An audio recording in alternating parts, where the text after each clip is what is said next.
Alright, what's up, everybody? We're back with another edition of Everyday Hoops. Hope you guys are having a good one. Today, we're doing our playoff preview, previewing the first round of the NBA playoffs today. A lot of exciting matchups. I'm going to dive into all of them here in today's video. Thank you guys for the views on the videos and the shorts recently. I really appreciate it. If you do like the content around here, consider subscribing, like, turn notifications, do all stuff like that. I'd really appreciate it. Really upset a lot. Join the membership. If you want to learn more about the membership, there's a video on my channel explaining all of it. You can go back and watch that. Link to my Twitter, TikTok, stuff like that in the description down below. And yeah, don't want to waste any more of your time. Let's get right into it. So we're going to start with the 2-7, 3-6, 4-5. Then we're going to go to the 1-8. We'll start in the Eastern Conference. The first matchup, 2-7, Knicks versus 76ers. The Sixers won their playing game against the Miami Heat on Wednesday. And now they're going to play the New York Knicks, who are the second seed in the Eastern Conference. I think having this as a first round series is going to be a treat. You know, I mean, this honestly probably should be like a second round or even conference finals type of matchup, you know? Early in the year, the Sixers the Sixers and Knicks were both in the top 4 in the Eastern Conference, you know? And now, of course, with Joel Embiid's injury and all that stuff, the Sixers have fallen down to number 7. They're in the play-in. They face off the Knicks. I think, yeah, this is a very interesting first-round match. This honestly probably has a potential. This might be the best first-round series in the Eastern Conference, honestly. A 2-7, you know, which is not something you say that often, but it is, you know. The Knicks have been playing really well recently. Obviously, Jalen Brunson's been playing out of his mind. They don't have Julius Randle, but everyone else is there. OG is back and playing. Hart and DiVincenzo, Hartenstein have been amazing. The bench has been solid. The Knicks have been playing good, but the Sixers have been on another level. The Sixers have won 8 games in a row with Joel Embiid back, including the play-in game.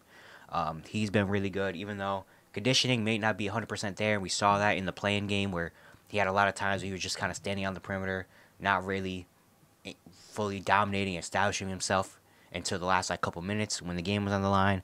Tyrese Maxey's been playing really good. The role players been stepping up. Obviously, Nick Batum had his best game of the season in that play-in. If he doesn't have that game, the Sixers don't win that game. Nick Batum had a huge game. You know, Kyle Lowry's been playing really well. So, I mean, this is going to be a very interesting battle. You know, with Nick Nurse in there especially. You know how he does in the playoffs. He's a very good coach against Tom Thibodeau. A really good coaching matchup. You know, I think, yeah, I got Jalen Brunson versus Tyrese Maxey, the guard lineup. It's going to be very interesting to see the Knicks guarding Joel Embiid in this sense. Of course, the Heat put on a crazy zone, and the Knicks have an amazing defense as well. It's going to be interesting to see how Isaiah Hartenstein and Mitchell Robinson, you know, match up against Joel Embiid down low. But I think the X factors for this series is, for the 76ers, I think they have to be efficient. You know, I think the Knicks right now haven't been winning games based on high-powered offense. Obviously, Jalen Brunson's had 40 pieces and stuff like that. But the Knicks are trying to win. They're trying to guard up, force turnovers, make you uncomfortable, and then on offense, Jalen Brunson's going to do his thing. You know, that's how they've been winning their games without Julius Randle. They become more of a defensive-minded, gritty type of team. For Philly, they've been a very efficient offense. They get to the free throw line. They don't have a lot of turnovers. You know, so I think for the 76ers, they can keep like that, not turn the ball over, and be efficient. You know, maybe get some people into foul trouble, like what Joel Embiid can do. I think they have a really good chance in this series if they do that. You know, for the Knicks side, I think they have to, be the gritty team they are. You know, force turnovers, make the Sixers uncomfortable, like Tobias Harris is in them, try to win you a game. You know, interesting to think about the defensive matchups. Who guards Tyrese Maxey for the Knicks? I'm guessing it's going to be DiVincenzo, I would guess. And then Isaiah Hartenstein and, you know, whoever else is down low with the Knicks. Guards Joel Embiid. I'm also interested to see what the lineup's going to be for the Knicks. I'm assuming it's probably Josh Hart and OG starting out your forwards. So maybe OG helps over on Joel on like the double teams and stuff like that. But I think this is a very good series. I honestly think it's a good series. For the Sixers, I think they need Tobias Harris. Tobias Harris did not have a good playing game. I think Tobias Harris needs to be the guy for the Sixers, you know, because you know what Joel's going to do. Tyrese Maxey's going to have some games. I think if Tobias Harris can be consistent in this series, especially with, again, how the Knicks lack quote-unquote offense, I think Tobias Harris having big 18, 20-point games or something like that, being involved, I think is going to be big. For the Knicks, I think they need OG to step up and be their second guy. I think they need OG to step up and be a consistent, not even just for the series, but the entire playoffs. I think for me, I think they need OG to step up on the offensive end. You know what he's going to bring on the defensive end. He's going to be the best defensive player. But on offense, if he can give him a consistent 18 to 20 and be a second scoring option when, the other team is trying to take Jalen Brunson out of the game, if OG can step up and do that, I think that's going to be good. Overall, I'm going to pick the Knicks in this series. I'm going to pick the Knicks in about 6 games, but there's a world where the Sixers win this series. I like the Sixers team. I really do like this Sixer team. And seeing Joel come back and the way they've been playing in stride, has got me a lot more confident in this team as well. I think the Sixers have a real good chance in this series, honestly. If they can, again, be the efficient offense, not turn the ball over, get to the free throw line, and do all that stuff, that the Knicks try to make comfortable with other teams, I think the Sixers have a chance. But ultimately, I'm going to go with the Knicks because I like their team better. I think they have, a better team. I think they have, the game plan and the kind of the matchups with the Sixers. I like them in a matchup against the Sixers, but I think Philly has a really good chance in the series. Now we go to the West, 2-7, Nuggets versus Lakers, a rematch of last year's Western Conference Finals. Lakers won their playing game against the Pelicans, and the Nuggets are the number 2 seed. I think this is going to be a solid series. Of course, we've known the history the last couple years with the Nuggets and Lakers. The Nuggets have been, putting a beating on the Lakers the last couple years. And I think it could happen again this year, the 2-7. Even though the Lakers have been playing really good basketball as of recently, they've had the others step up. Their offense has been really good. They have good personnel. It's just the Nuggets are just a different machine, especially when we're coming to the playoffs. And this point, coming off a championship, I think they know what the assignment is. And I think they're going to come out hot. I think for the Nuggets in this series, if they can limit the others, I think what makes the Lakers be this good and be kind of the force is if D'Angelo Russell has 5 threes. Or Rory Chimura has 18 points. Or Austin Reeves has 22 points. That's when the Lakers become their thing. If they can limit the others and have it just be, LeBron, you're going to have to win this game, or AD, you're going to have to win this game yourself. We're not going to let D'Lo and Rory and Gabe Vincent and Taurean Prince do their thing. It's only going to be you guys. And then just doing what they do on offense, being the efficient machine, especially when it comes to late game situation. If they could keep that up, I think they got it in this series. For the Lakers, it's going to be really hard. It's going to be hard for the Lakers to win this series. The pathway, I think, for the Lakers is just similar to the playing game. They need their others bad. Not just having a game here and there. They need their others to be consistently. They need D'Lo to be consistently third option, hitting big shots like he did in the Pelicans game. They need that. They need that. I think they need Anthony Davis to be the best player in this series. I think they need AD to step up and be their number 1. He can't be every other night like he did last year in the playoffs. I think he needs to consistently dominate and be the best player if they want a chance. And they need D'Lo to be consistently the third guy. They need Rory and Austin Reeves to consistently providing some energy and some scoring. They need their bench to do something in this series. I think the Lakers really need that. It's gonna be hard. Ultimately, my prediction, I'm gonna go Denver in 5. I think the Lakers can win a game in this series, but I think it's just gonna be really hard for the Lakers to consistently put up the numbers and consistently get stops against this machine that the Nuggets are in the playoffs. And yeah, I really love this Nuggets team, so I'm going with Denver. Go to the 3-6 matchup in the Eastern Conference, Bucks versus Pacers. This series got a lot more interesting. At first, I was like, all right, Bucks Pacers, we're finally going to get it in the playoffs, especially with the regular season, all the stuff that went on over there. There's some history here. There's some bad blood a little bit in this series. We can get some fireworks going on. Giannis gets injured the last week of the season. He's going to miss the last 3 regular season games, but his stats for the playoffs was, seemed to be good at first. So it was like, all right, Giannis comes back. The Bucks are going to probably win this series because the Pacers have nothing against Giannis. Then we find out a couple days later, they're prepping for him without game 1. So it's like, oh, okay. Maybe if the Pacers can steal a game or 2, this gets interesting. Then we got a report right before I started recording this earlier that the injury could be a couple weeks. There's potential that Giannis doesn't even play in this series. And that changes the entire series for me. It should, obviously. Giannis is one of the greatest players in the NBA, obviously. But this changes everything for the Bucks. Literally, honestly, I was so confident in the Bucks in this series solely because Giannis. The Pacers did not have an answer for Giannis. Giannis averaged 40 a game against the Pacers in the regular season, and in the playoffs, it's going to be a whole different story. Giannis is just going to go through them, and Giannis is back alone. They're going to win this series. Without Giannis, this makes this series a whole lot more interesting. For the Bucks, Dame, it's time, Dame. It's time. Check the watch. It's time, Dame. It's time to channel your inner Blazer, your inner Portland, your inner game winner against OKC, your inner winner against Rockets, your inner 55 against Denver in that game. It's time. You need that. Because Dame Lillard has to be the best player in this series. Not just on his team, the best player in this series if the Bucks want to win. Dame Lillard has to be the best player in the series. Dame Lillard has to have some big moments. He has to have some 30 balls. He has to. You know, and for the Bucks, honestly, one of my big X factors for the Bucks for this, not even just this round, the entire postseason run with Giannis was going to be Chris Middleton and Brook Lopez. Those two have not been great this year. Chris Middleton has been battling injury. Brook Lopez just hasn't been the same. I thought for the Bucks to go far and do what they want to do, which is hold that Larry O'Brien, they need those two to step up, and they need those two to be consistently good. Not saying they need to average 20 and 25 or do anything like that. They just need to be good and consistently making an impact. You know, even with Giannis, that was going to be a concern for me. Now without Giannis, you put even more on those two. And honestly, I don't know how confident I feel right now in putting that much pressure on Chris Middleton and Brook Lopez without Giannis. You know what I mean? Like, I just don't know how much. For the Pacers, we don't have Giannis, so we don't have to worry about that on the defensive end. You still have to worry about the defense.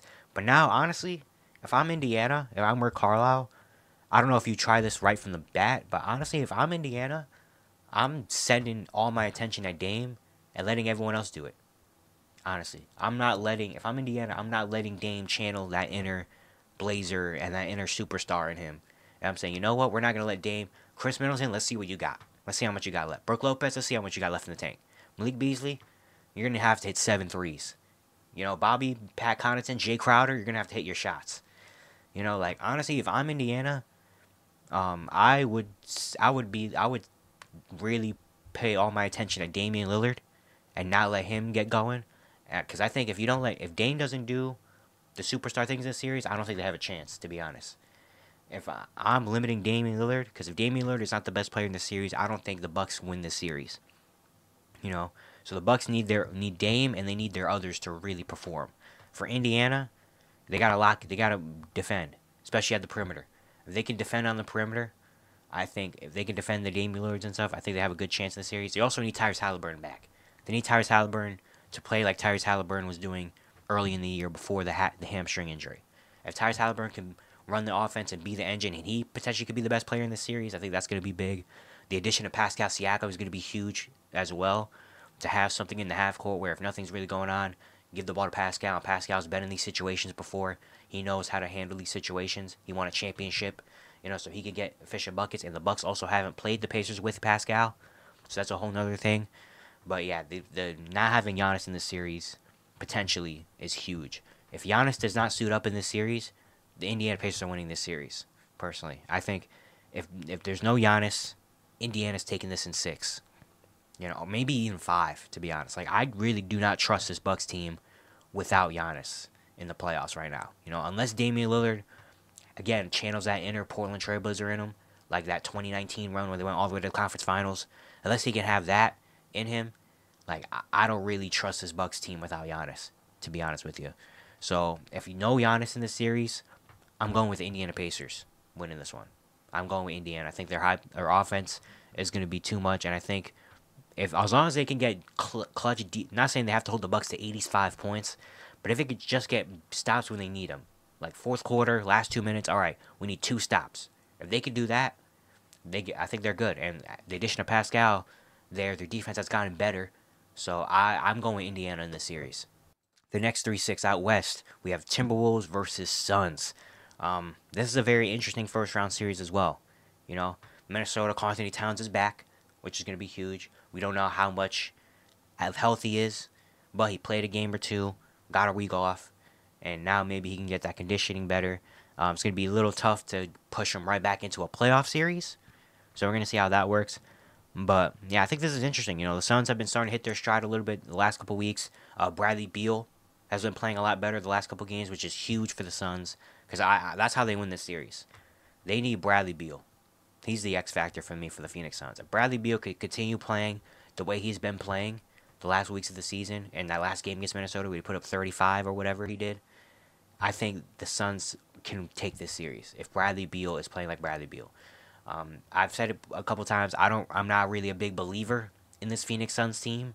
You know, I'm not a big believer in them, but I think how they're playing right now with Bradley Beal playing the way he's been playing, and with the matchups right here, I think it's going to be a very interesting series.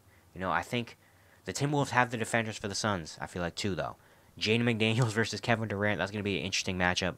Timberwolves obviously have been the best defense in the NBA this entire season, so it's going to be really hard for Phoenix, especially when their offense is basically like, all right, Kevin Durant, Devin Booker, Bradley Beal, do something.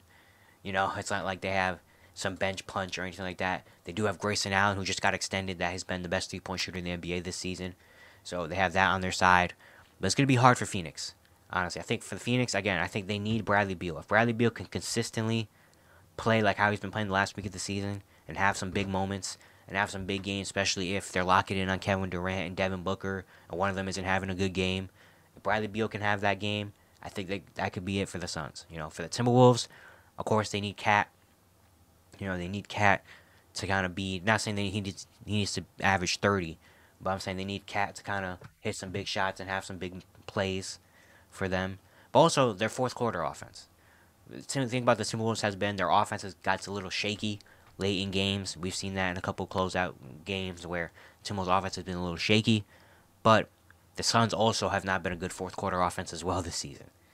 So I think if the Timberwolves can just play better than the Suns in the fourth quarter, not saying they need to be elite, just they need to be better than Phoenix, I think they could do good. Ultimately, I'm going to go with Minnesota in the series. I'm going to go Minnesota in 6. I think the Suns maybe have a game where Kevin Durant and Devin Booker just go crazy and Timberwolves just can't really stop it. I think that's probably going to happen once, maybe even twice in this series. But ultimately, I just am not a big believer in this Suns team, and I like this Minnesota Timberwolves team a whole lot more, especially now with Karl-Anthony Towns back. And if Karl-Anthony Towns can work his way back into shape during this series and start playing better, I think that's the ultimate icing on the cake for Minnesota. Now the 4-5s. First, we go to the East. The Cavaliers and the Magic. Now, this might be the least watched series. This series is going to be on NBA TV. People probably are not going to care about this series, especially because whoever wins this series is probably going to be beat by Boston in the second round. But I think this is going to be a very competitive series. I think this has a chance to go the distance as well in this series. I personally also am a Cavs fan, so I'm definitely going to be locked in on this series as well, obviously. But yeah, I think this is going to be a very grinded out, old school Eastern Conference basketball type series. Like, there's definitely got to be at least 1 or 2 games in this series that finish with like a 92-88 final score. This is not going to be a shootout, like basketball, just like a basketball clinic, like type of series. This is going to be one of those in the trenches, gritty, people on the floor, going a couple minutes without a make, lots of steals and transition, like a lot of that going on. It's going to be that. I think Cavaliers have the better talent on paper, but the way the Magic have been playing, especially the second half of the season, they have a real chance. I mean, obviously it's a 4-5. 4-5s are usually the series where it's like, it could go either way. I think for Cleveland, Donovan Mitchell did have a good last couple games. When the season ended for Cleveland, Donovan Mitchell had a couple good games, which maybe he can get himself back into shape. And we know Donovan Mitchell in the playoffs is a monster. We know about that. I think for the Cavaliers, though, I think they can't have their offense. They've had a lot of times watching their games where their offense just kind of goes like blank. It just kind of looks cluttered and it looks kind of like eh.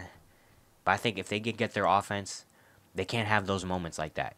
They need to consistently be solid, And I think their shooting. I think their three-point shooting is going to be a big thing because the way the Magic play and the Magic spacing isn't the greatest. I think the Cavs can capitalize if guys like Max Strus and George Niang and even Darius and Donovan, when they get their three-point shots, and Isaac Okoro, if those guys can capitalize on their threes and hit them when they matter, and can outshoot the Magic, I think that's going to be huge. Because, again, with the way the Magic spacing is and all that stuff, if the Cavaliers can take the three ball and use it to their advantage, I think they have a huge chance in this series for me. For Orlando, I think the X factor for Orlando, I think, is Franz Wagner. Franz Wagner did not have a great shooting season in terms of efficiency-wise, but we know how good Franz Wagner can be, especially with the way teams have started to defend Paolo in a sense of double him and let everybody else shoot. I think if Franz Wagner could consistently be the second guy for Orlando and have a good shooting series, I think that's going to be huge. If Franz Wagner, like, if they're doubling Paolo or whatever, and Franz Wagner could consistently have, like, 20, 25-point games or something like that and have big moments in the clutch, I really like that for Orlando. So, yeah, ultimately, I think it's going to be a very gritty, grinded out, in the trenches type series. It's going to be whoever, in the last 2 minutes can consistently make a big shot, because you have Donovan Mitchell for Cleveland, you have Paolo on Orlando. Both those guys have the ball in their hands for a majority of the time in the clutch. I think whoever's offense could be the best in the clutch in terms of being consistent and not turning the ball over as much, I think is going to be the winner of this series. Ultimately, I'm going to go Cleveland. Honestly, I want to say 6 or even 7. I think Orlando has a real shot in this series, personally. Especially with the way the Cavs and both these teams kind of ended their seasons. I think this is going to be a very close series.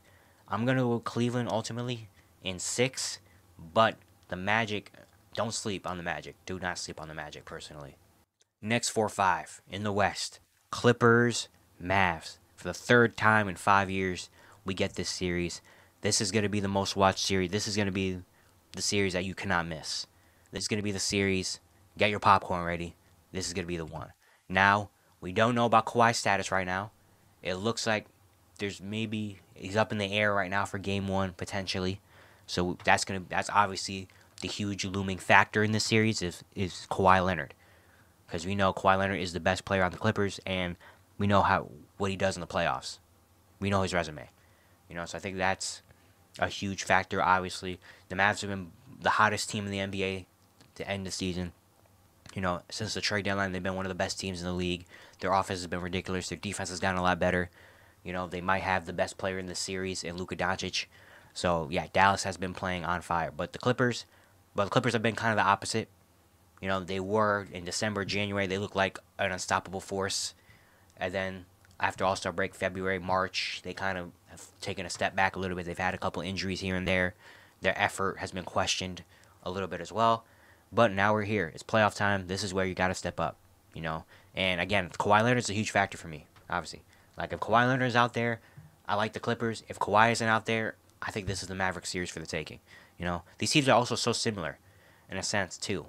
Like, they kind of the way they play, the star power they have, their bench, their coaching. Like, I feel like two teams are so similar. And getting this matchup in the first round is just a treat. You know what I mean? This is going to be a competitive series. We're going to go back and forth. It's going to be some good games. It's going to be some games where someone has an amazing performance, someone has a not good performance. It's going to be a movie, basically, watching this series in the first round. You know what I mean? Ultimately, I think the X factors, I think for the Mavericks, I think it's got to be their others. We know what Luka and Kyrie are going to provide you. Those guys can combine and score 75, 80 points if they need to, especially at this time of year. But I think for the Mavericks, they need just one. All they need is just one guy. Like, whether it's Tim Hardaway Jr., whether it's Daniel Gafford, whether it's P.J. Washington, they don't need all three. Well, if they get all three, no way the Mavericks are losing. But they just need one guy each game, I think, to provide a spark and an energy, whether it's scoring or defensively. If they could just get one or maybe 2 role players during this series to really lock in, have some big moments throughout games, I think the Mavericks take this series, because we know what Luka does in the playoffs, especially against the Clippers. Every time Luka sees a Clipper jersey, he turns into the greatest basketball player ever for some reason. I don't know what it is. And then we know about Kyrie Irving. He's been playing so well to end the season that I feel like he's going to go in the playoffs and especially have a lot to prove. I think all they need, like, if Tim Hardaway Jr. can catch fire, hit 5 threes in a game.